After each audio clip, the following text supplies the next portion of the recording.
हरे कृष्णा। सभी का स्वागत है। आज हम हरे कृष्णा। तो हाँ, हाँ। कृपया म्यूट रखें। हरे कृष्णा। तो आज हम ये दूसरा अध्याय पूर्ण कर लेंगे इसको। तो इसमें हमने क्या क्या देखा था कि किस प्रकार अर्जुन के मन में जो भी संदेह आए थे, जो भी भ्रम उत्पन्न हुआ था, उनका निराकरण भगवान ने इस अध्याय में किया है, अलग अलग मार्गों से किया है ना। पहले तो बताया कि तुम अपने आप को शरीर मान करके ये सोच रहे हो कि मैं मारूंगा, लेकिन तुम शरीर हो ही नहीं, ना ही कोई यहाँ पर जो भी उपस्थित है वो केवल शरीर है ना। सभी जीव है जो आत्मा है एक्चुअली, और देह तो केवल उनके ऊपर का आवरण मात्र है। तो इस प्रकार तुम किसी को मार नहीं सकते, केवल उनको देह परिवर्तन के दृष्टि से उनको उनका शरीर तुम नष्ट कर सकते हो, बाकी कुछ नहीं कर सकते। फिर आत्मा की बहुत सारी कैरेक्टरिस्टिक्स बताई है। नैनम छिंदन्ति शस्त्राणि नैनम दहति पावका न चैनम क्लेदयन्त्यापो न शोषयति मारुतः। है ना, कि किस प्रकार आत्मा को कभी खंड खंड नहीं किया जा सकता, उसको वायु से सुखाया नहीं जा सकता, अग्नि से जलाया नहीं जा सकता, पानी से भिगोया नहीं जा सकता। हाँ, और बताया है कि वासाओं से जीर्णानि यथा विहाय, जैसे हम वस्त्र को बदलते हैं, एक वस्त्र पुराना हो गया तो दूसरा पहन लेते हैं, बिल्कुल उसी तरह जब शरीर काम का नहीं रहता, वृद्ध हो जाता है ना, क्षीण हो जाता है, तब उस जीवात्मा को नया शरीर दिया जाता है, जैसे कि हम नए कपड़े पहन लेते हैं। इस प्रकार आत्मा के बारे में बताया है। फिर दो तीन आर्गुमेंट से भगवान ने उनको समझाया है कि अगर तुम सोचते हो कि नहीं नहीं आत्मा नाशवान है ना, पहले तो भगवान ने बताया ये अविनाशी है, ये इसका कभी नाश होता ही नहीं है। लेकिन उनको समझाने के लिए, लेकिन फिर भी तुम अगर समझते हो कि आत्मा नाशवान है, तो नाशवान चीज को नाश करने में क्या है ना, ये तो कभी खत्म होनी है, इसलिए तुम डरो मत। इस प्रकार अलग अलग तरीके से समझा है। फिर बोला है कि तुम सोच रहे हो कि तुमको पाप लगेगा, लेकिन वास्तविकता अगर तुम युद्ध नहीं करोगे तो तुमको पाप लगेगा, क्योंकि तुम क्षत्रिय हो, और क्षत्रिय का धर्म है कि वो धर्म युद्ध में सम्मिलित हुए, है ना। तो धर्म युद्ध में तुमको वो होना ही चाहिए, अन्यथा लोग तुम्हारा मजाक उड़ाएंगे, है ना, तुम पर हंसेंगे, तुमको कायर कहेंगे, और तुमको मतलब शक्तिहीन समझेंगे। तो इस प्रकार तुमको कितना दुख होगा। और फिर बताया है कि किस प्रकार युद्ध करना है। माम अनुस्मर युद्ध च, मेरा स्मरण करते हुए तुम युद्ध करो। यानी क्या कि ये इसके फल कुछ भी आ जाए, हाँ, उसके उस फलों को त्याग करके तुम युद्ध करो। माम अनुस्मर युद्ध च। और वो एक बहुत फेमस श्लोक बताया है, कर्मण्येवाधिकारस्ते माँ फलेषु कदाचन माँ कर्म फल हेतुर्भुर माते संगोत्स्व अकर्मणि। यानी तुम्हारा केवल कर्म करने पर अधिकार है, उसके फलों पर तुम्हारा अधिकार नहीं है। ना ही तुम अपने आप को उस फल का कारण मानो, और ना ही तुम कर्म न करने के प्रति आसक्त हो जाओ। है ना, कितनी सुंदर चार बातें बताई है भगवान ने। तो इस प्रकार विस्तार से भगवान ने किस प्रकार तुमको युद्ध करना जरूरी है और किस भावना से तुमने युद्ध करना चाहिए, इसके बारे में भगवान ने बड़ा ही सविस्तर तरीके से बताया है। तो यहाँ तक हमने देखा। अब आगे का आज देखेंगे, मैं जरा शेयर कर लेती हूँ और उसके बाद मैं मंगलाचरण करती हूँ, आगे देखेंगे।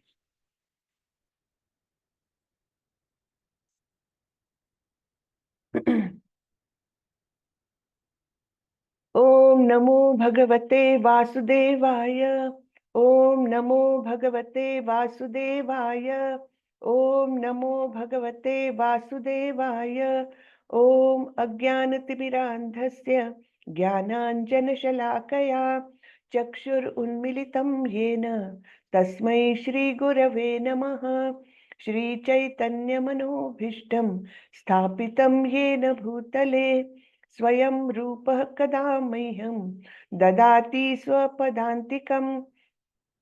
वन्देऽहं श्रीगुरो श्रीयुतपदकमलं श्रीगुरुन् वैष्णवांश्च श्रीरूपं साग्रजातं सहगण रघुनाथान्वितं तं सजीवं साद्वैतं सावधूतं परिजन सहितं कृष्ण चैतन्य देवं श्री राधा कृष्ण पादान् सह गण ललिता श्री विशाखान्वितांश्च हे कृष्ण करुणा सिंधु दीन बंधु जगतपते गोपेश गोपिका कांत श्री राधा कांत नमोस्तुते तप्त कांचन गौरांगी राधे वृंदावनेश्वरी वृषभानुसुते देवी प्रणमामि हरिप्रिये नमो विष्णुपदाय कृष्णपृष्ठाय भूतले श्रीमते भक्ति वेदांत स्वामी इति नामिने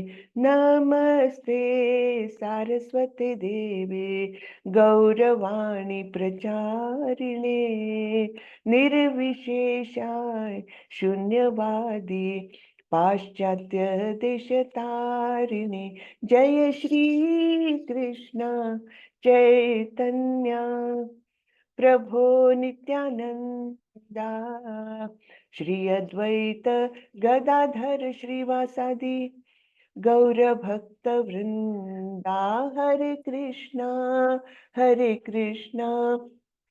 कृष्ण कृष्ण हरे हरे हरे राम राम राम हरे हरे हरे कृष्ण कृष्ण कृष्ण हरे हरे हरे राम राम राम हरे हरे। हरे कृष्णा सभी को। हरे हरे कृष्णा कृष्ण माता माता जी, जी, धन्यवाद। दंडवत प्रणाम। दंडवत प्रणाम सभी को। तो चलिए, यहाँ पर अर्जुन के प्रश्न से हमारा आज का सेशन शुरू होता है। तो अर्जुन ने सब कुछ सुना कि किस प्रकार स्थिर बुद्धि होकर के तुमको युद्ध करना है, इसके बारे में जो भगवान ने बताया।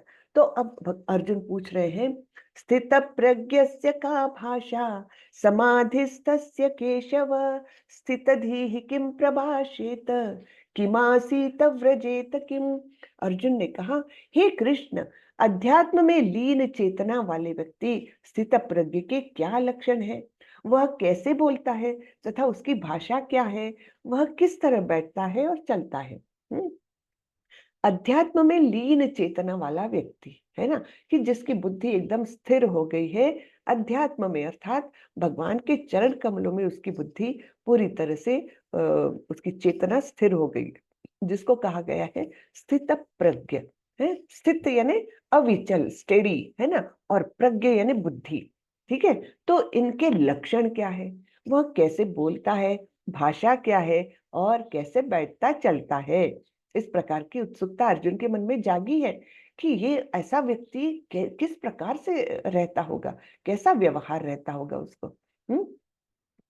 श्री भगवान उवाच प्रजहाति यदा कामान् सर्वान् पार्थ मनोगतान् आत्मन्येवात्मना तुष्टः स्थितप्रज्ञस्तदोच्यते। श्री भगवान ने कहा, हे पार्थ, जब मनुष्य मनोधर्म से उत्पन्न होने वाली इंद्रिय तृप्ति की समस्त कामनाओं का परित्याग कर देता है, और जब इस तरह से विशुद्ध हुआ उसका मन आत्मा में संतोष प्राप्त करता है, तो वह विशुद्ध दिव्य चेतना को प्राप्त अर्थात स्थित प्रज्ञ कहा जाता है।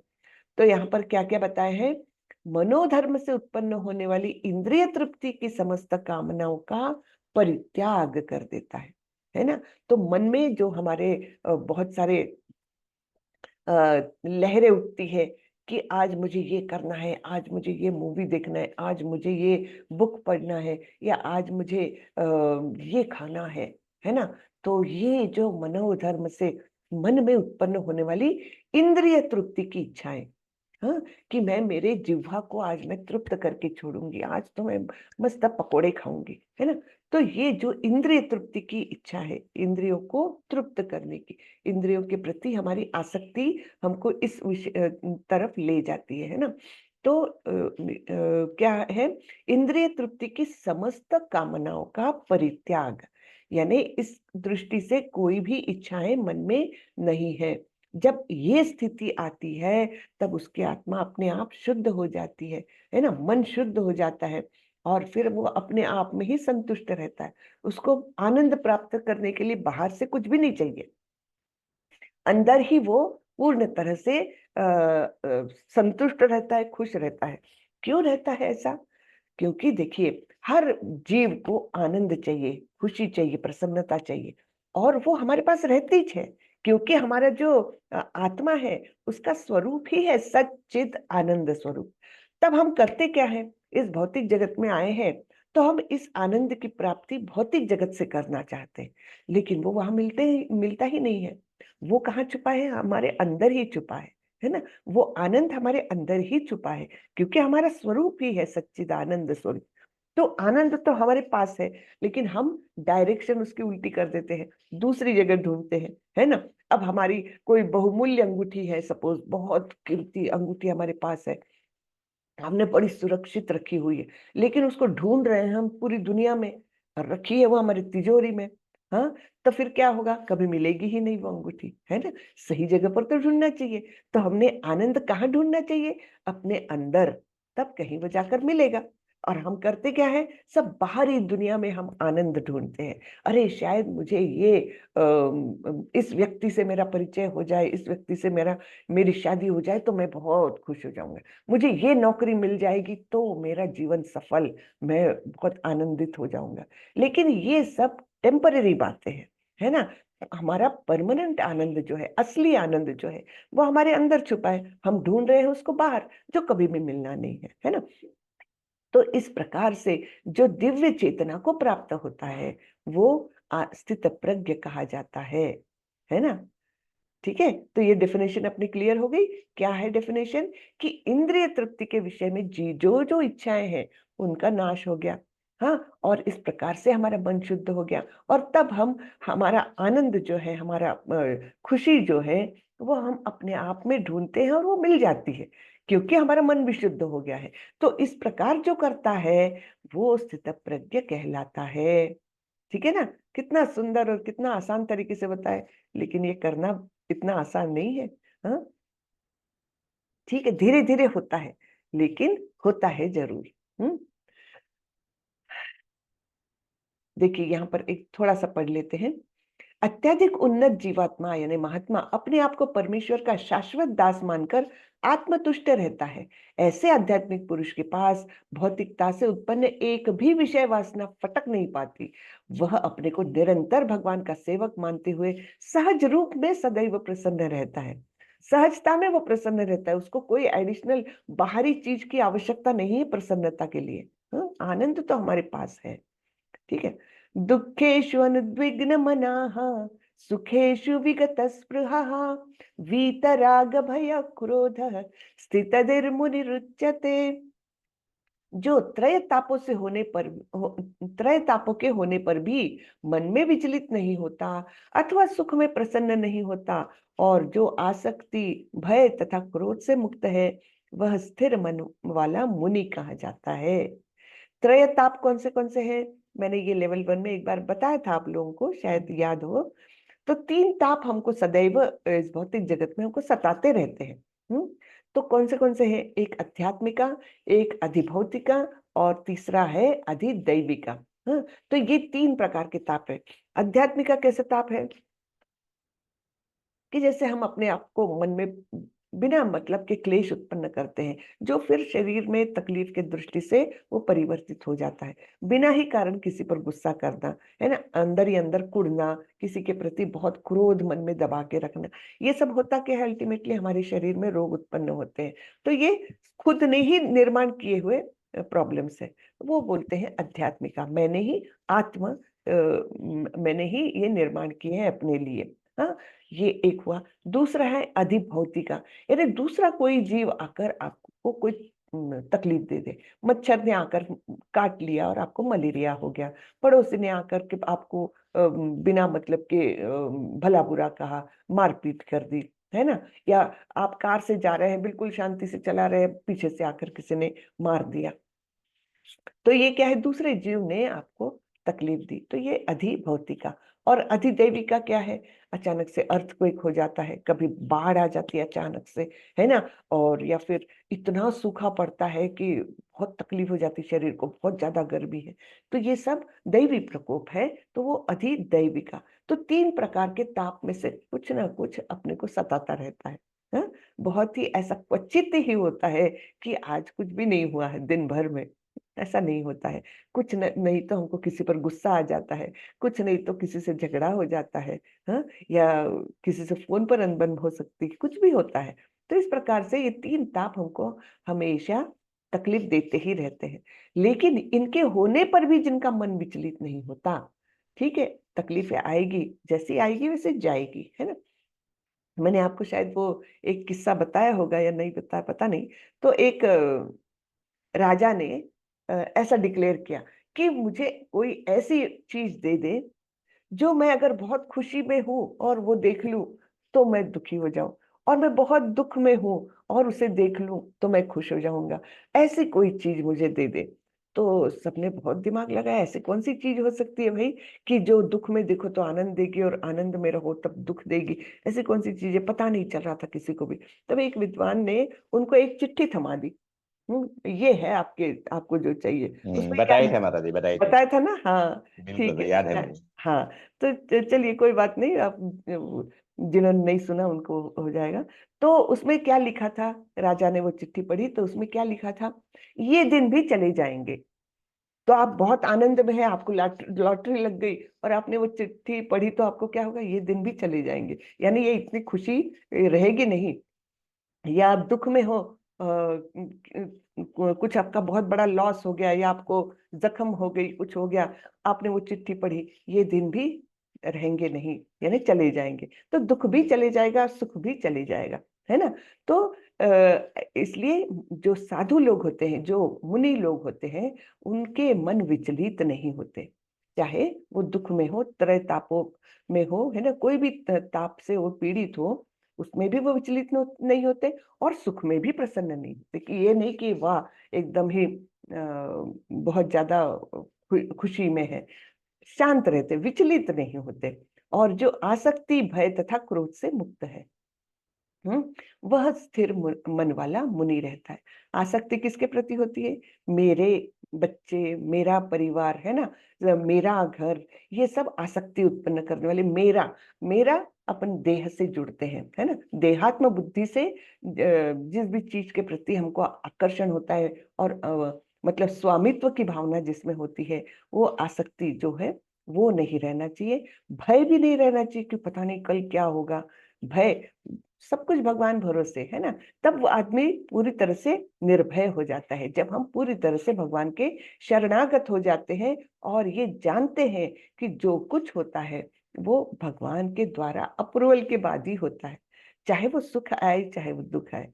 ये जब हमारे मन में पूर्णतः हम आत्मसात कर लेते हैं इस बात को, तब हमको भय नहीं लगता, और क्रोध से मुक्त है ना।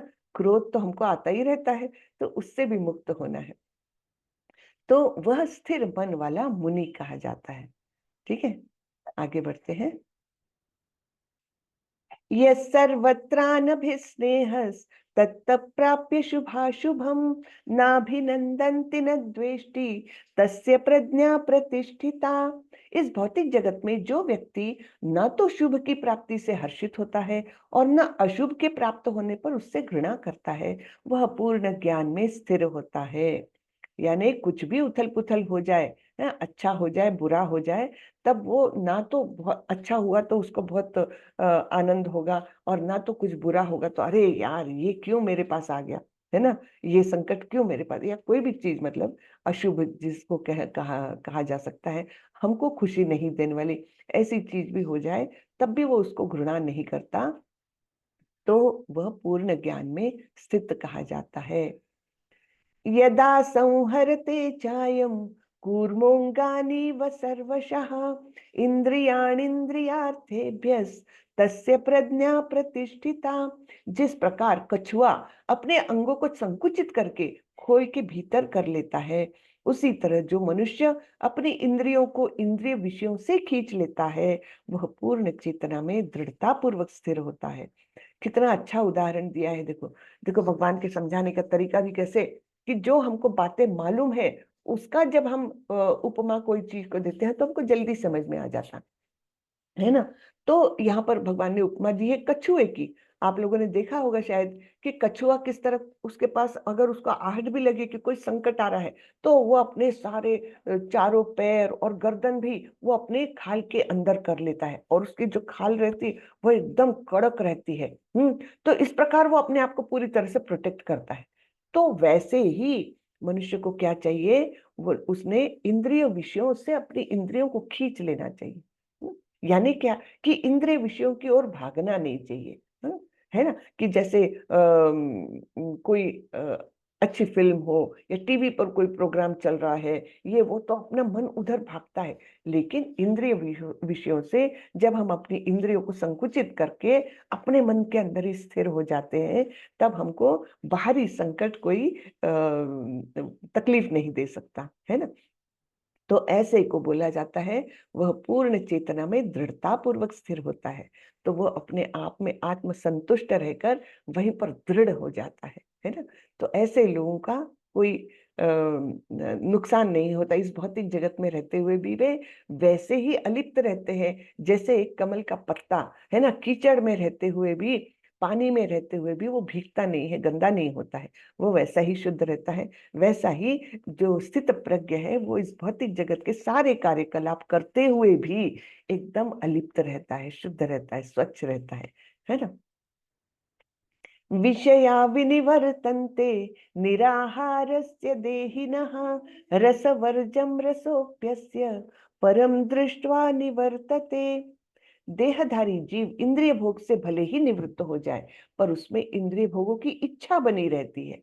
ठीक है, वो भले ही कोई अब समझिए कि कोई जंगल चला गया, कि मुझे रहना ही नहीं इस जगत में, क्योंकि यहाँ पर बहुत प्रलोभन है ना। मन करता है ये करो, मन करता है वो करो, इससे अच्छा है मैं जंगल में जाऊंगा, मुझे प्रलोभन ही नहीं सामने दिखेंगे। तो ये ठीक है क्या? ये भी ठीक नहीं है। भगवान क्या बोल रहे हैं कि व्यक्ति क्या इंद्रिय भोग से भले ही निवृत्त हो जाए, जैसे कोई कोई बीमार हो जाता है, उनको कुछ मिलता नहीं है खाने को ढंग का, हाँ बस सूप पी के रह जाओ, या ऐसे, यानी उनको इंद्रिय भोग तो करने को नहीं मिल रहा है। लेकिन उनकी इच्छाएं बनी रहती है। हमने कितनी बार ऐसे देखते हैं कि बहुत वृद्ध हो जाते हैं, बेड रिडन है, एकदम बिस्तर से उठ नहीं पाते, और उनको बहुत लिमिटेड डाइट दिया जाता है, एक ही प्रकार का डाइट दिया जाता है। लेकिन उनकी इच्छा पूछो ना, क्या इच्छा है आज आपकी दादाजी, तो क्या बोलेंगे, अरे यार बहुत दिनों से मेरे को इच्छा हो रही जलेबी खाने की। तो यानी इंद्रिय तो काम नहीं कर रहे, लेकिन इच्छा है इंद्रिय भोग करने की। ठीक है ना। तो लेकिन उत्तम रस के अनुभव होने से ऐसे कार्यों को बंद करने पर वह भक्ति में स्थिर हो जाता है। तो उसको क्या हो गया है, उसको उत्तम रस मिल गया है। इन चीजों में अब रस नहीं आ रहा है उस स्थिर बुद्धि वाले व्यक्ति को, तो उसको उत्तम रस मिल गया, जैसे हायर टेस्ट जिसको कहते हैं ना। तो जो व्यक्ति को एक उत्तम रस मिल गया है, बहुत उच्च प्रति का आनंद मिलने लग गया है, तब वो छोटी छोटी चीजों पर वो ध्यान ही नहीं देगा, है ना। तो ऐसे छोटे छोटे इंद्रिय भोगों पर उसका ध्यान ही नहीं जाएगा। हाँ, तो ये यहाँ पर बताया है कि केवल इंद्रिय भोग से निवृत्त हो जाओ, दूर हो जाओ, उससे काम नहीं चलेगा। मन से वो इच्छाएं जानी चाहिए। और वो मन से इच्छाएं कब जाएगी, जब आपको हायर टेस्ट आएगा, जब भगवान के बातों में रुचि आ जाएगी, तब ये भौतिक चीजें एकदम उधर ध्यान ही नहीं जाएगा, उसमें कोई आसक्ति रहेगी ही नहीं, है ना। तो ये है उत्तम रस। हम्म ऐसे रस का अनुभव होने पर वो सारे इंद्रिय तृप्ति के कार्यों को छोड़ देता है, इच्छाएं भी नहीं रहती है। यततो ह्यपि कौन्तेय पुरुषस्य विपश्चितः इंद्रियाणि प्रमाथीनि हरन्ति प्रसभं मनः। हे अर्जुन, इंद्रियां इतनी प्रबल तथा वेगवान है कि वे उस विवेकी पुरुष के मन को भी बलपूर्वक हर लेती है, जो उन्हें वश में करने का प्रयत्न करता है। 1 मिनट में ब्रेक लेती हूँ। माता जी वो अटेंडेंस लिंक डाल दीजिए प्लीज। कल डाला था या नहीं डाला था, मुझे याद नहीं आ रहा। हरे कृष्णा एडमिन्स। माता जी डाल देता हूँ मैं अटेंडेंस लिंक, मैंने जी, कल भी डाला था। डाला था क्या? हाँ हाँ, ठीक हाँ है। जी। Okay, thank you. Attendance link आप सभी लोग अटेंडेंस अपना लगाते जाइए, नहीं तो होता क्या है अंत में भूल जाते हैं कोई। चलिए, तो यहाँ पर क्या देख रहे हैं हम, इंद्रिया इतनी प्रबल तथा वेगवान है कि वे विवेकी पुरुष के मन को भी बलपूर्वक हर लेती है। यानी कोई बहुत सोच समझ के बुद्धिमान पुरुष है। विवेक करना किसका काम है? बुद्धि का काम है ना। अच्छा है, बुरा है, करना चाहिए, नहीं करना चाहिए, ये जो विवेक है वो काम है बुद्धि का। तो अच्छी अच्छी बुद्धि वाले लोगों की भी इंद्रिया उनको मतलब संकट में डालती है, उनको प्रलोभित करती है ना, जो उन्हें वश में करने का प्रयत्न करती है। तो ऐसे अच्छे अच्छे बुद्धिमान पुरुषों को भी ये इंद्रियां अपने वश में कर सकती है, इतनी वो प्रबल है। तानि सर्वाणि संयम्य युक्त आसीत मत्परः वशे हि यस्येन्द्रियाणि तस्य प्रज्ञा प्रतिष्ठिता। जो इंद्रियों को पूर्णतया वश में रखते हुए इंद्रिय संयमन करता है और अपनी चेतना को मुझ में स्थिर कर देता है, वह मनुष्य स्थिर बुद्धि कहलाता है। ठीक है, तो इंद्रियों को पूर्णतया वश कर लिया है और इंद्रिय संयमन करता है, कंट्रोल में रखता है। हाँ, पूर्णतः वश में भी कर लिया और हमेशा उनको वश में रखता है। ऐसा नहीं कि थोड़ी देर के लिए ये कर लिया, और इंद्रियों में एक्चुअली मन भी इंक्लूडेड है। तो मन के द्वारा वो यहाँ वहां भागता नहीं है, इच्छाएं उसके मन में नहीं रहती इंद्रिय भोग की, है ना। तो इस प्रकार से जब वो चेतना भगवान में स्थिर कर देता है, भगवान के चरण कमलों का निरंतर ध्यास लगा रहता है उसके मन में, तब वह मनुष्य स्थिर बुद्धि कहलाता है। यहाँ पर हम तात्पर्य में पढ़ते हैं। तात्पर्य श्रीला प्रभुपाद द्वारा, श्रीला प्रभुपाद की जय। इस श्लोक में बताया गया है कि योग सिद्धि की चरम अनुभूति कृष्ण भावनामृत ही है। केवल कृष्ण भावनामृत ही है। ठीक है, तो जब तक कोई कृष्ण भावना भावित नहीं होता तब तक इंद्रियों को वश में करना संभव नहीं है। जैसा कि पहले कहा जा चुका है, दुर्वासा मुनि का झगड़ा महाराज अम्बरीश से हुआ क्योंकि वे गर्ववश महाराज अम्बरीश पर क्रुद्ध हो गए, जिससे अपनी इंद्रियों को रोक नहीं पाए। जब क्रोध आ जाता है तो अपने आप पर काबू नहीं रहता। दूसरी ओर यद्यपि राजा मुनि के समान योगी न था, किंतु वह कृष्ण का भक्त था और उसने मुनि के सारे अन्याय सहन कर लिए, जिससे वह विजय हुआ। राजा अपनी इंद्रियों को वश में कर सका क्योंकि उसमें निम्नलिखित गुण थे, जिनका उल्लेख श्रीमद् भागवतम में हुआ है। हाँ, तो ये सारे गुण थे किसमें? अम्बरीश महाराज में। उसका हम ये पढ़ लेंगे, अनुवाद पढ़ लेते हैं।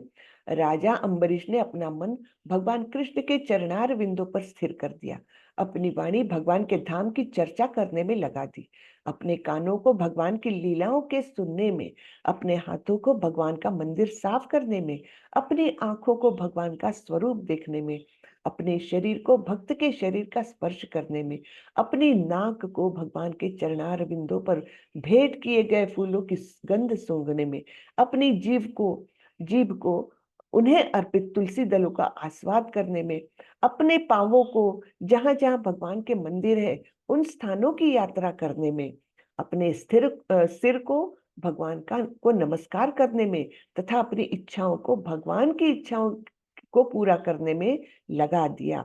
और इन गुणों के कारण वे भगवान के मत पर भक्त बनने के योग्य हो गए।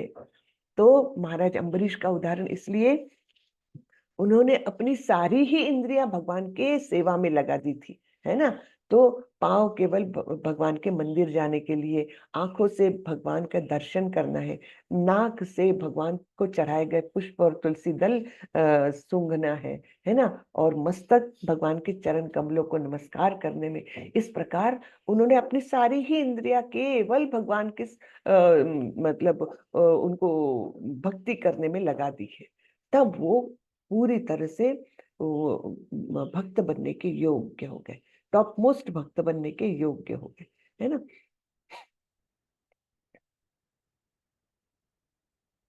अब ये बहुत दो श्लोक जो है बहुत ही अच्छे हैं, 62 और 63। ठीक है, इसमें पूरे साइकोलॉजिकल एनालिसिस किया गया है व्यक्ति का। हाँ, जैसे साइकोलॉजिकल डाउनफॉल कैसे होता है, मनुष्य कैसे गिरता है, अपने चेतना में किस प्रकार से गिरता है, उसका ये वर्णन है, बहुत ही सुंदर है। और इसका हमने हर स्टेज पर मेरी तो इच्छा है आप सब लोग इसको कंठस्थ कर ले, 62 और 63 कम से कम। जब भी गुस्सा आता है, जब भी अपने मन पर काबू नहीं रहता, जरा ये दो श्लोकों का स्मरण कर लोगे, आपको पता चलेगा आप कौन से स्तर तक नीचे गिर गए हैं, और तब अपने आप को रोक पाओगे आप। हाँ, तो देखते हैं हम। ध्यायतो विषयान् पुंसः संगस्तेषुपजायते, संगात् संजायते कामः, कामात् क्रोधोऽभिजायते। भगवान बोल रहे हैं, इंद्रिय विषयों का चिंतन करते हुए मनुष्य की उनमें आसक्ति उत्पन्न हो जाती है, और ऐसी आसक्ति से काम उत्पन्न होता है, और फिर काम से क्रोध प्रकट होता है। शुरुआत कहाँ से हुई?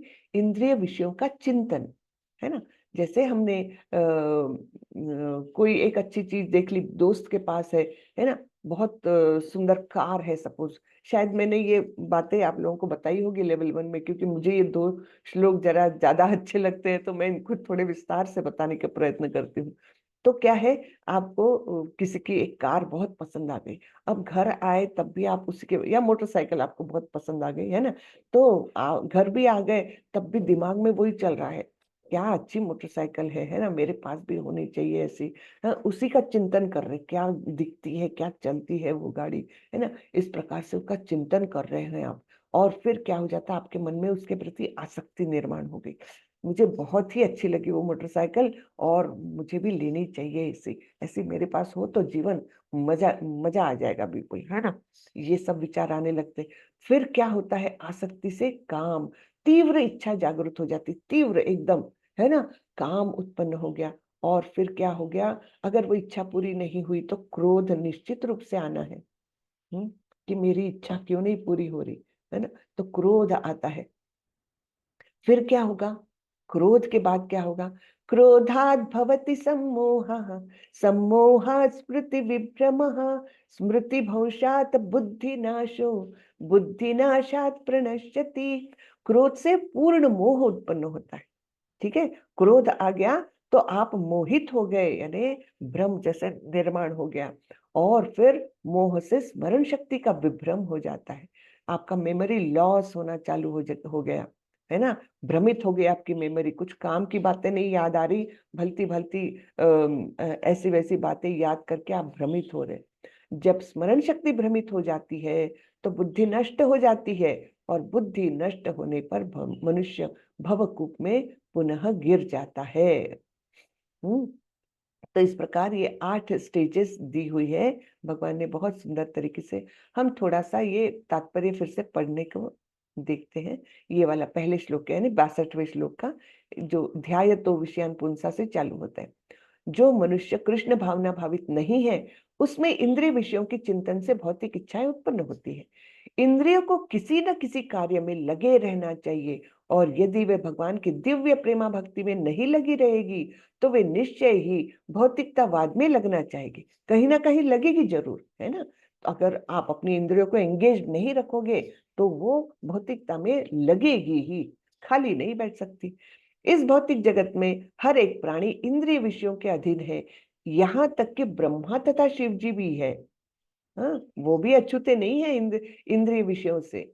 तो स्वर्ग के अन्य देवताओं के विषय में क्या कहा जा सकता है ना। ब्रह्मा जी टॉप मोस्ट है, ब्रह्मा जी और शिव जी तो देवताओं में टॉप मोस्ट माने जाते हैं, फिर बाकी के देवताओं के विषय में तो क्या कहना। हमने कई बार देखा है ना, इंद्र देव कैसे वो गौतम ऋषि की पत्नी अहिल्या के प्रति आसक्त हो गए थे, और अपना गौतम ऋषि के समान ही उन्होंने अपना शरीर बनाया, और फिर जाकर के अहिल्या से वो किया, भोग किया, है ना, धोखा दे करके। और फिर उससे क्रुद्ध होकर गौतम मुनि ने अहिल्या को एक पत्थर में बदल दिया था, जिनका उद्धार जब प्रभु राम आए तब हुआ था, है ना। आप लोगों को ये कथा सबको मालूम ही होगी। तो देवता भी इन इंद्रिय विषयों से अछूते नहीं है, तो हम तो क्या, हम तो बहुत ही निचले स्तर के जीव हैं, है ना। इस संसार के जंजाल से निकलने का एकमात्र उपाय है कृष्ण भावना भावित होना। शिव ध्यान मग्न थे, किंतु जब पार्वती ने विषय भोग के लिए उन्हें उत्तेजित किया तो वे सहमत हो गए, जिसके फलस्वरूप कार्तिकेय का जन्म हुआ। इसी प्रकार तरुण भगवत भक्त हरिदास ठाकुर को माया देवी के अवतार ने मोहित करने का प्रयास किया, किंतु विशुद्ध कृष्ण भक्ति के कारण वे इस कसौटी में खरे उतरे। देखिए, यानी कृष्ण भावना भावित जो हो जाता है पूरी तरह से, तो उसको माया भी मोहित नहीं कर सकी। जबकि हमने देखा शिव जी भी मोहित हुए थे, एक बार मोहिनी मूर्ति से भी हुए थे, एक बार पार्वती माँ ने वो किया था। तो इस प्रकार मतलब इंद्रिय विषयों से अपने आप को पूरी तरह से अनासक्त करना ये केवल भक्त के लिए पॉसिबल है, बाकी नहीं।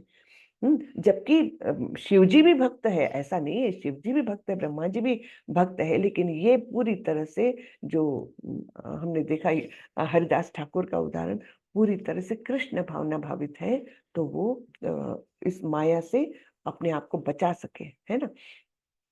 अतः जो कृष्ण भावना भावित नहीं है, वह कृत्रिम दमन के द्वारा अपनी इंद्रियों को वश में करने में कितना ही शक्तिशाली क्यों न हो, अंत में अवश्य असफल होगा, क्योंकि विषय सुख का रंच मात्र विचार भी उसे इंद्रिय तृप्ति के लिए उत्तेजित कर देगा।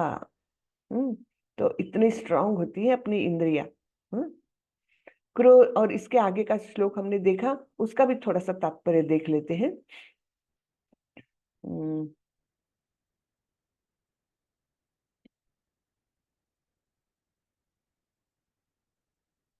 उदाहरणार्थ, निर्विशेषवादी के अनुसार भगवान निराकार होने के कारण भोजन नहीं कर सकते, अतः वह अच्छे खाद्यों से बचता रहता है। किंतु भक्त जानता है कि कृष्ण परम भोक्ता है और भक्ति पूर्वक उन पर जो भी भेंट चढ़ाई जाती है उसे वे खाते हैं, है ना। जो कुछ कृष्ण के लिए करेंगे उसका वे उपभोग भी लेते हैं भक्त, फिर भी इंद्रियों को अपने वश में रखते हैं। तो ये बहुत सुंदरता है कृष्ण भावना भावित होने की, कि जो भी वस्तु कृष्ण के लिए हम इस्तेमाल कर सकते हैं, प्रापंचिकतया बुद्ध्या हरि संबंधी वस्तुनः मुमुक्षु भी परित्यागो वैराग्यम फल्गु कथ्यते। तो यहाँ पर रूप गोस्वामी ने कहा है कि कृष्ण भावनामृत के विकास से मनुष्य जान सकता है कि प्रत्येक वस्तु का उपयोग भगवान की सेवा के लिए किया जा सकता है। जैसे इस समय हम लोग अपने मोबाइल या लैपटॉप का उपयोग कृष्ण भावना भावित होने के लिए कर रहे हैं, ये हम भौतिक काम के लिए नहीं कर रहे। तो वैसे ही मतलब इस प्रकार से जब हम कृष्ण के लिए वस्तु का उपयोग कर रहे हैं, तो ये वस्तुएं भी एक प्रकार से आध्यात्मिक हो जाती है ना। मोबाइल अगर पूरी तरह से मैं कृष्ण के बारे में जानने के लिए, उनके बारे में पढ़ने के लिए अगर मोबाइल का इस्तेमाल हो रहा है, भक्तों से बातें करने के लिए, चर्चा करने के लिए अगर मोबाइल का इस्तेमाल हो रहा है, तो वो भी आध्यात्मिक हो गई, उनका परित्याग करने की आवश्यकता नहीं है। ऐसे रूप गोस्वामी जी बोल रहे हैं, है ना। फालतू ही नहीं नहीं, मैं मोबाइल को छूंगा भी नहीं, मैं लैपटॉप को हाथ भी नहीं लगाऊंगा। उससे क्या होगा, हम तो ये जो अभी कृष्णा के बारे में जानकारी ले रहे हैं, वो लेने से वो वंचित हो जाएगा। तो ऐसा जो वैराग्य है ये फालतू है, ये बेकार का वैराग्य है। जो भी वस्तु आपके पास है उसका उपयोग कृष्ण के लिए करना, ये ये योग्य है ना। ये कृष्ण भावना भावित कार्य होगा, भक्तिमय कार्य होगा, कि जो भी वस्तु है उसको कृष्ण के लिए इस्तेमाल करो। चाहे वो मोबाइल है, चाहे वो लैपटॉप है, चाहे आपका घर है। अगर घर में भगवान की पूजा अर्चना होती रहेगी तो वो भी आध्यात्मिक हो जाएगा, है ना। तब उसका त्याग करने की क्या आवश्यकता, बिल्कुल नहीं। वो तो कृष्ण का मंदिर बन गया हमारा घर, है ना। तो इस प्रकार से हर चीज को आप देखिए, तो उसको अगर हम कृष्णा के लिए इस्तेमाल करते हैं तो उससे हमको बचने की जरूरत नहीं। वो कोई हमको इंद्रिय विषय की ओर नहीं, वो हमको भक्ति की ओर ले जा रही है वस्तु।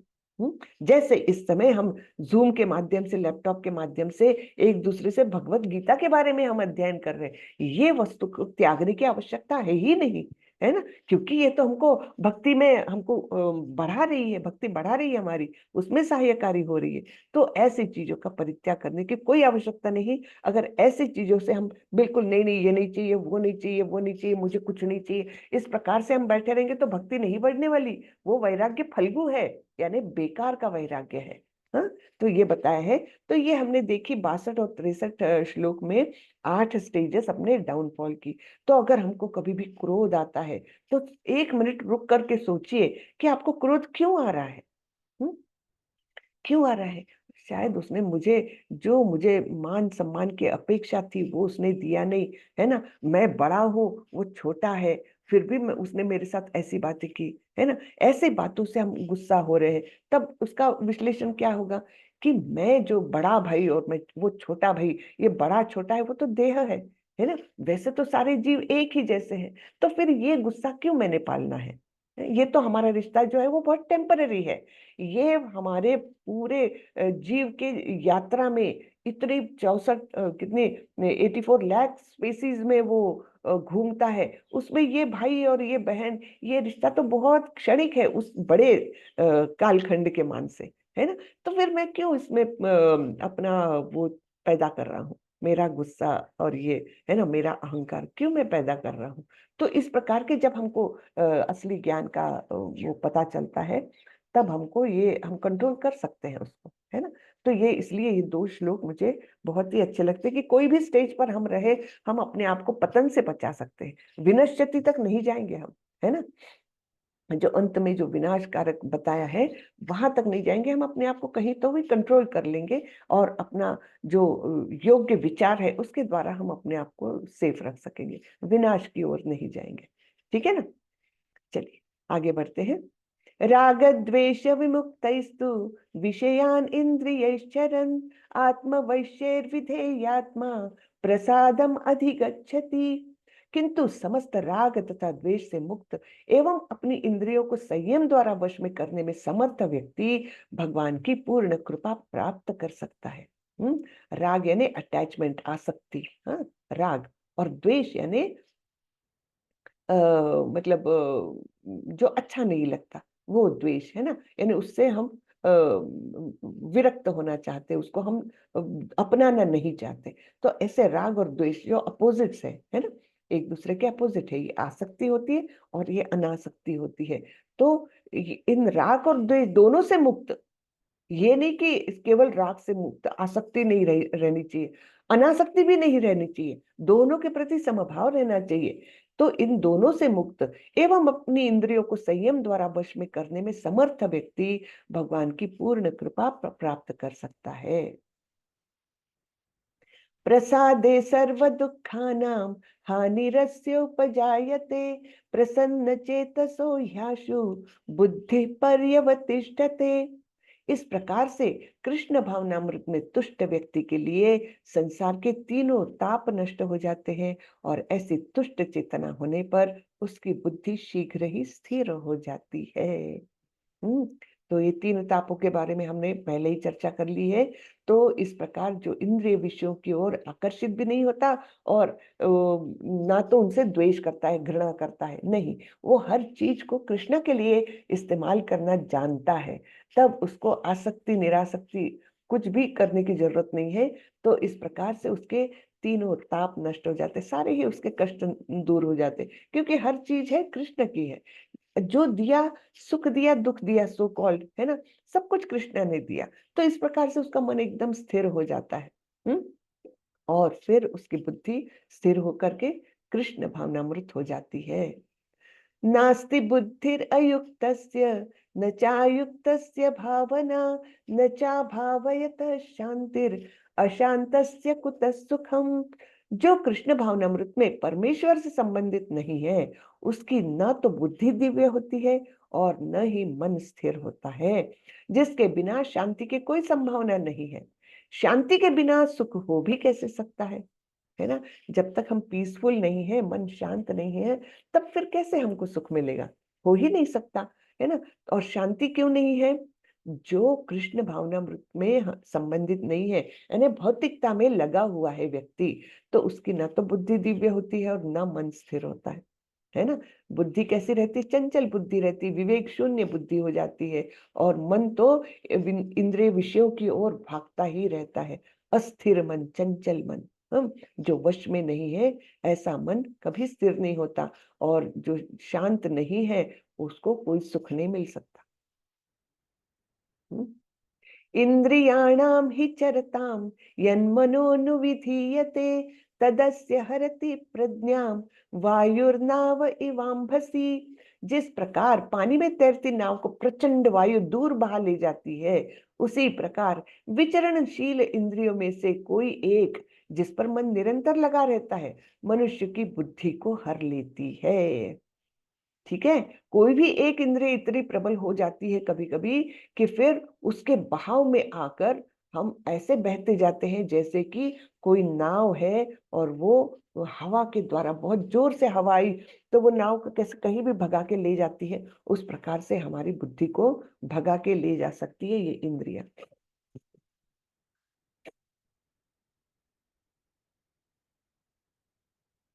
तस्माद्यस्य महाबाहो निगृहीतानि सर्वशः इंद्रियार्थेभ्यस्तस्य प्रज्ञा प्रतिष्ठिता। अतः हे महाबाहो, जिस पुरुष की इंद्रियां अपने अपने विषयों से सब प्रकार से विरत होकर उसके वश में है, उसी की बुद्धि निस्संदेह स्थिर हो जाती है।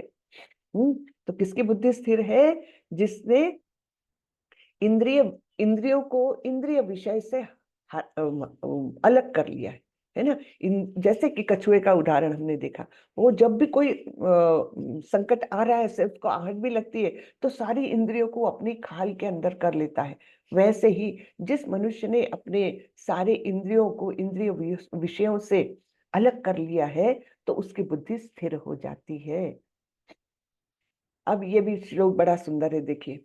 या निशा सर्वभूतानां तस्यां जागर्ति संयमी, यस्यां जागृति भूतानि सा निशा पश्यतो मुनेः। जो सब जीवों के लिए रात्रि है वह आत्म संयमी के लिए जागने का समय है, और जो समस्त जीवों के जागने का समय है वह आत्मनिरीक्षक मुनि के लिए रात्रि है। ठीक है, अब इसका अर्थ समझेंगे हम। जो भौतिकतावादी लोग हैं वो क्या करते हैं, दिन भर वो 10 बजे 8 बजे उठेंगे, 10 बजे ऑफिस जाएंगे, दिन भर गधा मेहनत करेंगे, फिर पार्टी करेंगे, रात को 12-1 बजे आएंगे और सो जाएंगे, है ना। और मुनि जो यहाँ पर जो मुनि शब्द इस्तेमाल किया है ना, मुनि यानी क्या, भक्त, यानी कृष्ण भावनामृत में जो व्यक्ति पूरी तरह से रत है, ऐसा मुनि क्या करता है, वो सवेरे बहुत जल्दी उठ जाता है, क्योंकि तब बहुत शांति रहती है ना।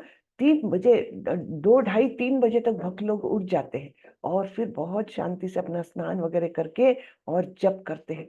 वो समय ऐसा रहता है कि वातावरण ही सत्वगुण में रहता है। हाँ, सत्वगुण रहता है रात को 12 बजे से लेकर सवेरे 8 बजे तक।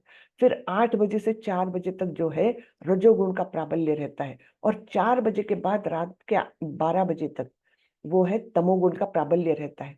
तो सत्वगुणी व्यक्ति जो मुनि है, जो भक्त है, वो क्या करता है, सवेरे जल्दी उठ जाता है, 2, ढाई, 3 बजे तक उठ गए ना, वो सब स्नान वगैरह करके जप कर ले तो एकदम शांत चित्त से वो ये करता है। यानी सब जीवों के लिए जो रात है, बाकी के लोग तो लेट सोने जाएंगे तो क्या, उस समय तो एकदम निढाल होकर सोते रहते 3 बजे, है ना। लेकिन मुनि उस समय जाग जाता है और अपना कार्य कर लेता है। आत्मसंयमी जाग जाता है उस समय। और जो समस्त जीवों के जागने का समय है, जैसे 10 से लेकर 4-8 बजे तक समझिए, समझ लीजिए, तो ये लोगों की बहुत एक्टिविटी का समय रहता। तब ये मुनि शांति से अपने आप में आत्म केंद्रित होके कभी विश्राम भी कर ले या कभी बुक्स पढ़ ले, ऐसे एक अपने को बहुत संकुचित सॉरी, संकुचित मतलब कम क्रियाओं में वो रखता है, बिजी रखता है। ठीक है, और रात को जल्दी सो जाता है, तो जिससे कि वो दूसरे दिन सवेरे जल्दी उठ जाए। तो इस प्रकार ये जो भौतिकतावादी लोग हैं और जो साधु लोग हैं, इनका जो कार्यकलापों का समय है ना, ये बिल्कुल एक दूसरे से विपरीत होता है। तो इसलिए बोला है जो सबके लिए रात्रि है वो मुनि के लिए दिन है, जागने का समय है। और जो सबके जागने का समय है तब मुनि आराम करता है, सो जाता है ना। तो ये इसलिए अभी भी हम भक्तों में देख सकते हैं, इस्कॉन के तो सभी भक्त 2, ढाई, 3 बजे तक तो उठ ही जाते हैं। हाँ, और फिर शांति से अपना जो आध्यात्मिक कार्यकलाप है वो सब निपटा लेते हैं, जिससे कि कोलाहल चालू होने के पहले शांति वाला जो कार्य है वो कर ले। फिर जब सबकी बहुत ज्यादा एक्टिविटी चालू हो जाती, तब ये अपना इधर उधर के कार्य करता है ना, जो छोटे मोटे काम उसको करने ही है वो करेगा, लेकिन मेन काम वो सब लोग सोते रहते तब कर लेता है, जप करने का काम, है ना। तो इस प्रकार से ये बताया है। आपूर्यमाणम अचलम प्रतिष्ठम समुद्रमापः प्रविशन्ति यद्वत् तद्वत् कामां यं प्रविशन्ति सर्वे स शान्तिमाप्नोति न काम कामी। जो पुरुष समुद्र में निरंतर प्रवेश करती रहने वाली नदियों के समान इच्छाओं के निरंतर प्रवाह से विचलित नहीं होता और जो सदैव स्थिर रहता है वही शांति प्राप्त कर सकता है, वह नहीं जो ऐसी इच्छाओं को तुष्ट करने की चेष्टा करता है। हाँ, तो यहाँ बताया गया है इच्छाएं तो मन में उत्पन्न होगी, हाँ इच्छाएं उत्पन्न होगी, लेकिन जो उन इच्छाओं से वो प्रभावित होता ही नहीं है वो है साधु। हाँ? लेकिन दूसरे लोग कैसे हैं भौतिकतावादी, अरे मन में इच्छा जाग गई तो उसको और पुष्ट करते जाते, उसको और खाद पानी देते जाते, इस प्रकार वो हर इच्छा के पीछे भागते जाते हैं और फिर भागते ही रहते जीवन भर। लेकिन ये क्या करता है मुनि, मुनि को कोई फर्क नहीं पड़ता, मन में इच्छाएं उत्पन्न भी हो जाए तब भी वो विचलित नहीं होता। हाँ? जिस प्रकार समुद्र विचलित नहीं होता, कितना नदियों का पानी उसमें आता रहता है, लेकिन वो धीर गंभीर अपना समुद्र अपना अस्तित्व बनाए रखता है, वैसा ही मुनि होता है। विहाय कामान्य सर्वान् पुमांश्चरति निस्पृहः निर्ममो निरहंकारः स शांतिम अधिगच्छति। जिस व्यक्ति ने इंद्रिय तृप्ति की समस्त इच्छाओं का परित्याग कर दिया है, जो इच्छाओं से रहित रहता है और जिसने सारी ममता त्याग दी है तथा अहंकार से रहित है, वही वास्तविक शांति को प्राप्त कर सकता है। तो क्या बताया गया है, तो सब इंद्रिय तृप्ति की सभी इच्छाओं का परित्याग हो गया है, जो इच्छाओं से रहित रहता है। हाँ? तो यहाँ पर ऊपर बताया था कि इच्छाओं से विचलित नहीं होता, वही अर्थ से ये ले सकते हैं हम, इच्छाओं से रहित रहता है अर्थात वो इंद्रिय तृप्ति की इच्छाओं से रहित रहता है और जिसने सारी ममता को त्याग दिया है। ममता यानी ये मेरा, है ना, मेरा और मेरे लिए और मैंने, ये भावना का त्याग कर दिया है तथा अहंकार से रहित है, वही वास्तविक शांति को प्राप्त कर सकता है। और ये आखिरी श्लोक आता है दूसरे अध्याय का।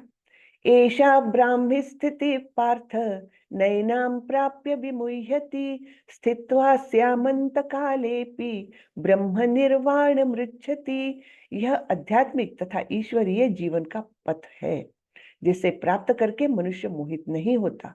यदि कोई जीवन के अंतिम समय में भी इस तरह स्थित हो तो वह भगवत धाम में प्रवेश कर सकता है।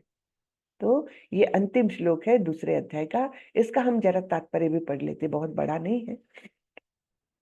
तात्पर्य श्रीला प्रभुपाद द्वारा। श्रीला प्रभुपाद की जय। मनुष्य कृष्ण भावनामृत या दिव्य जीवन को एक क्षण में प्राप्त कर सकता है और हो सकता है कि उसे लाखों जन्मों के बाद भी न प्राप्त हो। दोनों प्रकार से हो सकता है, एक क्षण में भी मनुष्य महान भक्त बन सकता है और आध्यात्मिक जगत में जा सकता है, या फिर अनेक अनेक जन्मों तक भी कोशिश करने के बाद भी नहीं जा सकता है, ये हो सकता है दोनों तरफ से। यह तो सत्य को समझने और स्वीकार करने की बात है। खटवांग महाराज ने अपनी मृत्यु के कुछ मिनट पूर्व कृष्ण के शरणागत होकर ऐसी जीवन अवस्था प्राप्त कर ली। निर्वाण का अर्थ है भौतिकतावादी जीवन शैली का अंत। हाँ, तो निर्वाण का अर्थ ये नहीं कि आपने शरीर त्याग दिया या और कुछ इस प्रकार का अर्थ नहीं है ये, लेकिन भौतिकतावादी जीवन शैली का अंत यानी निर्वाण कहा गया है। बौद्ध दर्शन के अनुसार इस भौतिक जीवन के पूरा होने पर केवल शून्य रहता है, किंतु भगवत गीता की शिक्षा इससे भिन्न है। ठीक है, बौद्ध फिलॉसफी अलग है और भगवत गीता की शिक्षा अलग है। बुद्ध का अवतार ही इसलिए हुआ था कि उस समय बहुत ये क्रूरता होने लग गई थी, मतलब बलि चढ़ाना, जो कर्मकांडीय कार्यों में बहुत ज्यादा लिप्त हो गए थे और लोग बाग खुले मतलब एकदम बिना रोक टोक के बलि चढ़ाते थे और बलि चढ़ाने के नाम से इंद्रिय तृप्ति करते थे, मांसाहार वगैरह। तो इस पर रोक लगाने के लिए भगवान ने ये बुद्ध का अवतार लिया था। हर एक अवतार भगवान का कुछ ना कुछ उद्देश्य से होता है। हाँ, तो बुद्ध का अवतार इसलिए हुआ था कि इस प्रकार से जो वेदों को गलत तरीके से समझ करके अत्यंत ज्यादा हिंसक वातावरण हो रहा है, उससे समाज को, मनुष्य को रोकना, उसके लिए बुद्ध का अवतार हुआ था।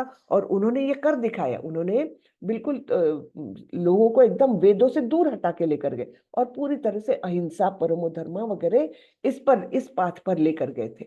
लेकिन यहाँ पर बताया जाता है कि भगवत गीता की शिक्षा इससे भिन्न है। भगवत गीता हमको क्या शिक्षा देती है? जो भी करो कृष्ण के लिए करो, खुद के लिए मत करो, खुद की इंद्रिय तृप्ति के लिए मत करो। हाँ, इसलिए तो भगवान इसमें युद्ध करो बार बार बोल रहे हैं। तो ये हिंसा है क्या? नहीं, वो है कर्तव्य पूर्ति, है ना। तो इस प्रकार ये बुद्ध दर्शन और भगवत गीता ये शिक्षाएं भिन्न भिन्न देती है, लेकिन ये कालानुरूप जो है वो दे रहे हैं भगवान बुद्ध, है ना। वो उस काल के लिए ठीक था, लेकिन हमेशा के लिए भगवत गीता से ऊपर कोई शिक्षा नहीं है, हमेशा के लिए, है ना। तो सभी उपनिषदों का सार कहा गया है भगवत गीता को, गीतोपनिषद कहा गया है। हाँ, तो ये भगवत गीता की शिक्षा इससे भिन्न है। वास्तविक जीवन का शुभारंभ इस भौतिक जीवन के पूरा होने पर होता है। हाँ? तो हम समझते जीवन खत्म हो गया, मर गया व्यक्ति तो जीवन खत्म हो गया। नहीं, भगवान क्या बोल रहे हैं? वास्तविक जीवन का शुभारंभ इस भौतिक जीवन के पूरा होने पर होता है। यानी हमने भौतिकता से मुक्ति पा ली, इसी जीवन में, इसी शरीर में रहते हुए भी अगर हमने अपने सारे भौतिक कार्यकलापों को कृष्ण की ओर मोड़ दिया, एकदम अनासक्त हो गए, सारा ममत्व त्याग दिया, तब हमने इस आध्यात्मिक जीवन का शुभारंभ कर दिया। हम्म। स्थूल भौतिकतावादी के लिए यह जानना पर्याप्त होगा कि इस भौतिक जीवन का अंत निश्चित है, किंतु आध्यात्मिक दृष्टि से उन्नत व्यक्तियों के लिए इस जीवन के बाद अन्य जीवन प्रारंभ होता है। हाँ, तो इस जीवन के बाद भी दूसरा जन्म है, ये हमको मालूम है। आध्यात्मिक जो लोग हैं उनको मालूम है, तो ये इसको अंत नहीं समझते, ये दूसरे जीवन का शुभारंभ है। अब वो दूसरा जीवन आपको भौतिक मिलेगा कि आध्यात्मिक मिलेगा, ये डिपेंड करता है हम इस जीवन में क्या कर रहे हैं उस पर, है ना। तो आध्यात्मिक दृष्टि से उन्नत व्यक्तियों के लिए इस जीवन के बाद अन्य जीवन का प्रारंभ होता है। इस जीवन का अंत होने के पूर्व यदि कोई कृष्ण भावना भावित हो जाए तो उसे तुरंत ब्रह्म निर्वाण अवस्था प्राप्त हो जाती है। भगवत धाम तथा भगवत भक्ति के बीच कोई अंतर नहीं है। ये बहुत इंपॉर्टेंट वाक्य है। ऐसा क्यों? भगवत धाम और भगवत भक्ति, भगवत नाम भी, है ना, ये सब अभिन्न है, क्योंकि भगवान एब्सोल्यूट है, निरपेक्ष है। हाँ, सापेक्ष नहीं है, निरपेक्ष है। इसलिए भगवान से जुड़ी हुई हर चीज, चाहे वो उनका अलंकरण हो, चाहे उनका श्रृंगार हो, चाहे उनका नाम हो, चाहे उनका रूप हो, सब कुछ भगवान ही है। भगवत भक्ति और भगवत धाम, हाँ, ये कुछ भी अलग नहीं है, क्योंकि भगवान एब्सोल्यूट है, तो निरपेक्ष है। तो इसलिए इनके बीच में कोई भी अंतर नहीं। जैसे हम बोलते ना, जब हम नाम जप करते हैं ना, तो वो प्रत्यक्ष भगवान हमारे पास है। वो केवल नाम नहीं है, एक शब्द नहीं है वो। अगर हम अपना नाम बोलते जाएंगे तो 5 मिनट में तो बोर हो जाएंगे हम। हाँ, लेकिन भगवान नाम में हमको रुचि बढ़ती जाती, दिन ब दिन बढ़ती जाती है। क्यों? क्योंकि भगवान स्वयं आते हैं। वो नाम और भगवान, इनमें कोई भिन्नता नहीं है। तो इसलिए ये बताया गया है, क्योंकि दोनों चरम पद है, अतः भगवान की दिव्य प्रेमा भक्ति में व्यस्त रहने का अर्थ है भगवत धाम को प्राप्त करना। भगवान की दिव्य प्रेमा भक्ति में व्यस्त रहने का अर्थ है भगवत धाम को प्राप्त करना। यानी भक्त यहाँ रहते हुए भी पूर्णतः भगवत धाम को प्राप्त करता है। हाँ, भौतिक जगत में इंद्रिय तृप्ति विषय कार्य होते हैं और आध्यात्मिक जगत में कृष्ण भावनामृत विषयक। यहाँ पर है कि भौतिक जगत में लोग क्या करते हैं? अपनी इंद्रिय तृप्ति करते हैं, बड़े बड़े रिसर्च करते हैं, काय के लिए? इंद्रिय तृप्ति के लिए। क्या रिसर्च कर रहे हैं? तो कैसे बेड को और भी ज्यादा कंफर्टेबल बनाया जाए। हाँ, तो एकदम इतना स्टैंडर्डाइज कर देते हैं कि जैसा वो व्यक्ति सोएगा, जैसे वो व्यक्ति का आकार है, उसका वजन है, उसके अनुसार वो मैट्रेस बोले एकदम वैसा आकार वो करते हैं, उसको बहुत कंफर्ट देती है। यानी क्या? हर चीज जो भी यहाँ पर बनती है ज्यादा से ज्यादा इंद्रिय सुख के लिए बनती है। लेकिन आध्यात्मिक जगत में जो है, जो भी कार्यकलाप होते हैं, वो कृष्ण की तृप्ति के लिए होते हैं। हाँ, तो आत्म इंद्रिय तृप्ति वांछा काम तारो नाम। हाँ, खुद की इंद्रिय की तृप्ति के लिए जो भी करते हो, काम है वो। और कृष्णेंद्रिय तृप्ति वांछा तारो नाम प्रेम। तो वो प्रेम है कि हम कृष्ण को प्रसन्न करने के लिए जब कार्य करते हैं तब वो प्रेम होता है। और यहाँ पर जो भी करते हैं वो सब काम श्रेणी में आता है। इसी जीवन में ही कृष्ण भावनामृत की प्राप्ति तत्काल ब्रह्म प्राप्ति जैसी है। और जो कृष्ण भावनामृत में स्थिर होता है वह निश्चित रूप से पहले ही भगवत धाम में प्रवेश कर चुका होता है। तो यहीं पर रहकर भी हम पहले ही हम भगवत धाम को प्राप्त करते हैं, पूर्णतया भक्ति में लीन होकर। ब्रह्म और भौतिक पदार्थ एक दूसरे से सर्वथा विपरीत है, अतः ब्राह्मी स्थिति का अर्थ है भौतिक कार्यों के पद पर न होना। वो ब्राह्मी स्थिति कहलाती है। भगवत गीता में भगवत भक्ति को मुक्त अवस्था माना गया है। सगुणान समतित्येतान ब्रह्म भूयाय कल्पते, ये आने वाला है श्लोक अगले अध्यायों में। अतः ब्रह्म स्थिति भौतिक बंधन से मुक्ति है। श्रीला भक्ति विनोद ठाकुर ने भगवत गीता के इस द्वितीय अध्याय को संपूर्ण ग्रंथ के प्रतिपाद्य विषय के रूप में संक्षिप्त किया है। भगवत गीता के प्रतिपाद्य है कर्मयोग, ज्ञान योग तथा भक्ति योग। इस द्वितीय अध्याय में कर्म योग तथा ज्ञान योग की स्पष्ट व्याख्या हुई है एवं भक्ति योग की भी झांकी दे दी गई है।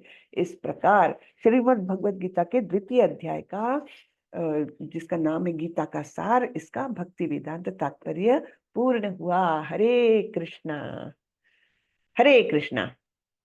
हरे कृष्ण और माता जी। हरे कृष्णा हरे माता कृष्ण जी।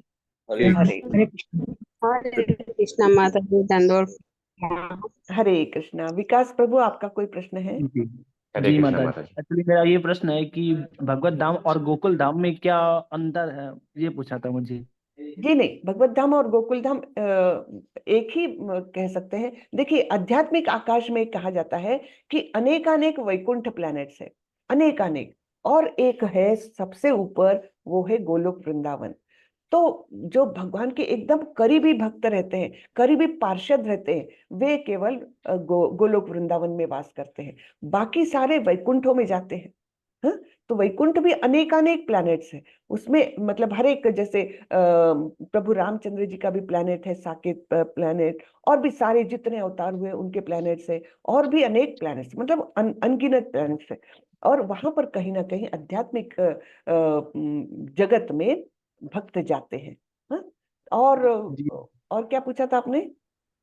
जी, भगवत धाम और गोकुल हाँ, धाम, तो दोनों वही ये है, पूछा थी। भगवत धाम ही गोलोक वृंदावन है। वहां पर प्रॉपर नित्य स्वरूप में भगवान का वास होता है। उनका नित्य स्वरूप यानी श्याम सुंदर स्वरूप में, जो है जिस रूप में वे धरती पर अवतरित हुए थे वही रूप में वो वहां पर भी है। और उनके सबसे नियरेस्ट जो पार्षद होते हैं, जैसे राधा रानी, यशोदा माँ, है ना, सारी गोपियां, गोप, और सारे एकदम करीबी भक्त उनके वहां पहुंचते हैं। ठीक है। मैम कि जैसे करीबी भक्त बनने के लिए क्या, किस प्रकार भक्ति की जाए, जैसे भगवान के बहुत करीब, जैसे आप बता रही है ना कि नियस्ट करें, मतलब भक्त बनने के लिए क्या कर सकते हैं, और भक्ति में दृढ़ कैसे बन सकते हैं नियस्ट, मतलब भक्त बनने के लिए। जी, तो जी उसकी शुरुआत तो मैंने बताया, जैसे जी जब करने से ही होती है, शुरुआत तो जी वहीं से माता है। जी। हाँ। जी फिर उसके बाद साधुओं के, मतलब भक्तों के संपर्क में आने से भक्ति बढ़ती है।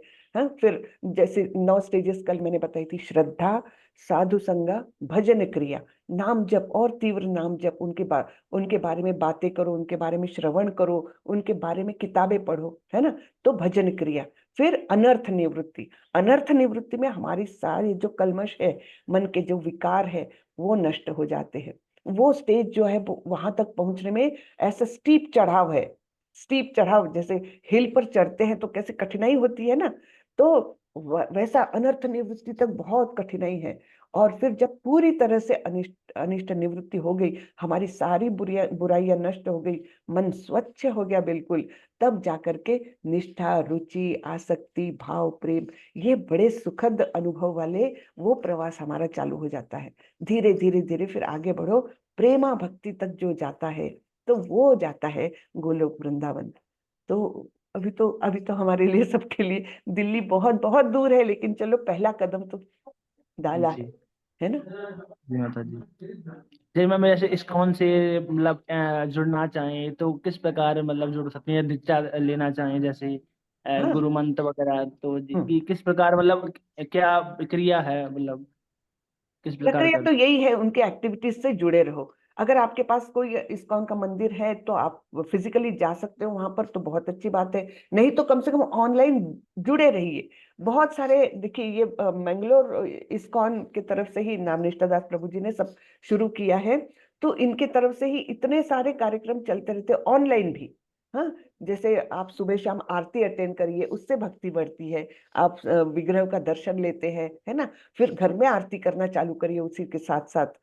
तो वो धीरे धीरे धीरे प्रक्रिया आपकी बढ़ती जाएगी। अभी तो आप लेवल 1 में है, लेवल 2 करिए, लेवल 3 करिए, धीरे धीरे जानकारी हासिल करते जाइए और फिर वैसे ही क्रियाएं करते जाइए। जैसे अभी सब भक्त लोग अब वहां तक जा नहीं सकते मैंगलोर, लेकिन 2 बजे 2:30 बजे उठ करके स्नान वगैरह करके जप करते हैं। 4:30 बजे मंगल आरती जैसे ही चालू हुई तो ऑनलाइन जा करके पहले तो विग्रह के दर्शन करके फिर घर की पूजा चालू कर देते हैं। तो 4:30 से 5 अच्छे से पूजा कर ली। तो ये एक एक एक एक मतलब भक्ति के स्टेप्स हम आगे बढ़ाते जाते हैं। फिर खाने पीने का हमको वो रखना है, ABCD फॉलो करना है। ABCD आपको पता है? A इज एसोसिएशन, यानी भक्तों का संपर्क। हाँ, तो एकदम फिजिकली अभी मेरे लिए भी, मैं कभी जा ही नहीं सकती, बहुत ही कम जा सकती, लेकिन ऑनलाइन संपर्क कम से कम हम करते रहे करते रहे। हाँ, अभी जैसे आप लोग लेवल 2 में हैं, अभी तो नहीं, लेकिन जब लेवल 3 में जाएंगे ना तो आपको भक्ति वृक्ष ग्रुप्स करने को बोला जाएगा। तो जैसे 7-8 भक्तों का ग्रुप, उनसे आप लोग रोज मिलेंगे, एकदम जैसे दोस्त बन जाएंगे और भक्ति के बारे में ही मतलब बातें करेंगे, इधर उधर की नहीं। लेकिन आपने ये पढ़ा क्या, आपने ये सुना क्या, ये भजन कितना सुंदर है, ऐसी बातें होती है। फिर तो उसको भक्ति वृक्षा ग्रुप्स बोले जाते हैं। फिर वो भक्ति वृक्षा ग्रुप के माध्यम से जैसे पढ़ते भी हैं, जो कोर्स का है वो पढ़ेंगे, उस पर डिस्कशन करेंगे। तो ऐसे भक्तों का संग बढ़ता जाता है। फिर भजन क्रिया के बाद क्या है, अनिष्ट नहीं क्या, हाँ, श्रद्धा साधु संग भजन क्रिया अनिष्ट निवृत्ति। तब हमारी बुराइयां धीरे धीरे धीरे कम होने लगती, खत्म होने लगती है। तो यहाँ तक तो हमको जाना ही चाहिए। आगे का फिर और ज्यादा पढ़ेंगे, ज्यादा गाइडेंस मिलेगा हमको और भक्ति हमारी दृढ़ होते जाएगी, है ना। तो मैं ABCD का बता रही थी। A इज एसोसिएशन, यानी भक्तों का संग। B is books, Prabhupada ji के बुक्स पढ़ना एकदम अनिवार्य है। प्रभुपाद जी इतना सुंदर साहित्य देकर गए हैं कि उससे हमारी भक्ति मतलब एकदम उभर करके दृढ़ होने लगती है। ठीक है, B हो गया। C चैंटिंग, इससे कोई पर्याय नहीं है। हाँ, तो भगवान का नाम जप, आप हाथ में माला लीजिए और एकदम शांति पूर्वक जप करिए। जप करते समय एक ही काम करना है, अपने मुंह से निकला हुआ शब्द अपने कानों से ध्यान पूर्वक सुनना है। बाकी कुछ भी इमेजिन नहीं करना है, कुछ भी नहीं, एक ही क्रिया। हाँ, मन यहाँ वहां भटकता है, उसको पकड़ के लाओ, वापस लाओ। बार बार भटकेगा, बार बार पकड़ के लाओ, बस यही कार्य है। तो धीरे धीरे मन ऐसा हो जाएगा कि उसको भी रुचि आने लग जाएगी, वो अपना शत्रु नहीं रहेगा और फिर वो ध्यान से हम हर शब्द अपना सुन सकेंगे। तो वो चैंटिंग हुई। और D यानी डाइट, नॉनवेज तो बिल्कुल नहीं, और बाहर का बिल्कुल नहीं खाना चाहिए, क्योंकि कौन किस चेतना में खाना बनाता है इसका हमको पता नहीं रहता है। तो हम केवल वही खाना खाएं जो हमने कृष्ण को भोग चढ़ाया है। तो अच्छे भक्तों के हाथ से बना हुआ खाना, जैसे हम घर में तो मैं ही बनाती हूँ, भगवान को चढ़ाते वही खाते हैं। तो डाइट का भी बहुत ज्यादा फर्क पड़ जाता है। तो इस प्रकार से ये ABCD फॉलो करना है और फिर आगे आगे बढ़ना है। ठीक है जी माता जी। जी जी। जी, बहुत अच्छे से बताया मैं माता जी अपने। मुझे अभी से मतलब इंटरेस्ट आने लगा कि आगे जल्दी से जल्दी आगे से बढ़े मतलब। जरूर प्रभु, इच्छा है तो भगवान पूरी करते हैं। हाँ, स्ट्रांग इच्छा है तो जल्दी पूरी करते हैं। माता जी। जी। हरे अ, कृष्ण माता जी। हरे कृष्णा। सुधीर प्रभु, आपको कुछ पूछना है? हाँ माता जी, हरे कृष्णा। जी, हरे। जैसे ये 3 ताप समझ में आए कि आदि दैविक, आदि भौतिक और आदि आध्यात्मिक। मतलब ये दैहिक। हाँ, दैहिक आध्यात्मिका, आध्यात्मिक, हाँ। आध्यात्मिका को दैहिक भी नहीं, बोल सकते हैं ना? बोल सकते हैं, लेकिन आध्यात्मिक प्रचलित शब्द ज्यादा है। हाँ, मतलब आध्यात्मिका, वही उसका अधिभौतिका, अधिदैविक। पर्याय शब्द मतलब। जी जी। क्योंकि एक जगह पहले पढ़ा था ना, दैहिक दैविक भौतिक हाँ। तापा, हम्म। तो उसमें अंतर्गत ये दैहिक जो स्वयं के द्वारा हाँ ये निर्माण हो गया, करते हैं। पूरा जी हो गया, है ना। जी ये कष्ट जो है, यही पूछना था माता जी। धन्यवाद, बहुत बहुत। धन्यवाद प्रभु। हरे कृष्णा माता जी। हरे कृष्णा। जी प्रभु। माता जी, मेरा सवाल था कि जिस तरह से रहना, खाना के क्रिया है, सिस्टम है, कैसे रहें, कैसे खाएं, कैसा जी विचार करें, उसी तरह से उसी तरह से क्या घर का भी सिस्टम है क्या, कि कैसे रहें, किस घर में रहें और घर कैसा हो, वास्तु कैसा हो, ऐसा भी कोई नहीं सिस्टम नहीं है नहीं, क्या? ऐसा कुछ नहीं है प्रभु। आप जहां रहते हैं वहीं रहिए, कुछ नहीं फर्क पड़ता। अपने आप को बदलना है। बाद बाकी तो सब अपने आप बाद में बदलेगा। अपने आप को बदलना है, अपने में चेंजेस लाने हैं। फिर बाकी घर वर वो सेकेंडरी है, वो कुछ नहीं, उसमें कुछ नहीं फर्क पड़ता। नहीं, जहाँ रहते हैं। हाँ किसी ने बताया कि घर का जो वास्तु भी सही होना चाहिए, ऐसा। अब वो देखिए, कृष्ण भावनामृत में आने के बाद ये वास्तु दोष वगैरह ये लोग कोई मानते ही नहीं है। क्यों? अच्छा, क्योंकि कृष्ण सर्वोपरि है। वो सब दोष वो सब वो ही विल टेक केयर। वो सब चिंता उन पर छोड़ देने की। कृष्ण सर्वोपरि, ये जब हम मान लेते हैं तब ये वास्तु दोष क्या हुआ और ये सब मायने नहीं रखते प्रभु। जी हाँ जी माता जी। जी, मेरे मन में ये सवाल बहुत दिनों से था, मैं सोचा कि हाँ। बाहरी सवाल है, नहीं इसलिए नहीं, मैं कृष्ण थोड़ा। कृष्ण को अपना लो बस। बाकी वो सब चिंता उन पर छोड़ दो। वो सब ध्यान रखेंगे हमारा। ठीक है, हरे कृष्ण। हरे कृष्ण। हरे कृष्णा। तो मुझे लगता है अभी किसी का कुछ प्रश्न नहीं है। तो चलिए हम यहीं पर खत्म करते हैं हमारा सत्र। कल से तीसरा अध्याय। हरे कृष्ण माता जी। हरे कृष्णा।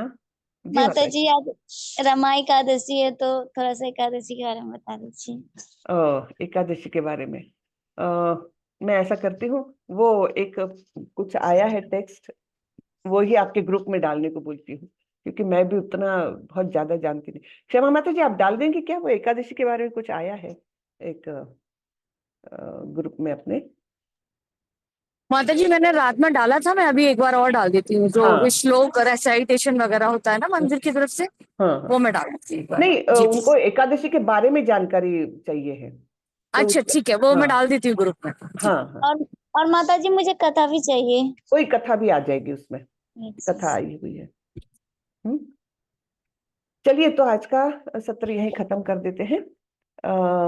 दो बातें मुझे याद नहीं रही। एक तो किसी ने वो 108 श्लोका के बारे में पूछा था, वो डालना है। क्षमा माता जी, अगर आपके पास हो तो डाल दीजिए ना प्लीज, 108 श्लोक। जी माता जी मैं डाल दूंगी। हाँ, और दूसरा भगवत गीता का भी PDF हो तो डाल दीजिए। जी माता जी मैं वो भी डाल दूंगी। बुक्स नहीं है तो कम से कम वो भगवत गीता को सेव कर लेंगे। तो हरे कृष्णा। तो सभी लोग ना, जब माता जी ये भगवत गीता PDF शेयर करेगी तो उसको सेव कर लीजिए आप लोग। हाँ, तो आपको अगर बुक नहीं है अभी के लिए तो कम से कम PDF रहेगी। लेकिन मेरा अनुरोध है कि सब लोग भगवत गीता यथारूप जरूर ले ले। हाँ, जरूर खरीद ले, अपने घर में जरूर रखे उसको। चलिए, तो हम यही अब लिखते हैं। वाञ्छाकल्पतरुभ्यश्च कृपा सिन्धुभ्यैव च पतितानां पावनेभ्यो वैष्णवेभ्यो नमो नमः। अनंत कोटि वैष्णव वृंद की जय। श्रीला प्रभुपाद की जय। हरे कृष्ण। हरे हरे कृष्णा। हरे हरे कृष्ण। हरे कृष्ण माता हरे जी, कृष्ण दंडवत माता जी, प्रणाम। दंड प्रणाम। हरे कृष्ण माता जी। दंडवत प्रणाम। हरे कृष्ण।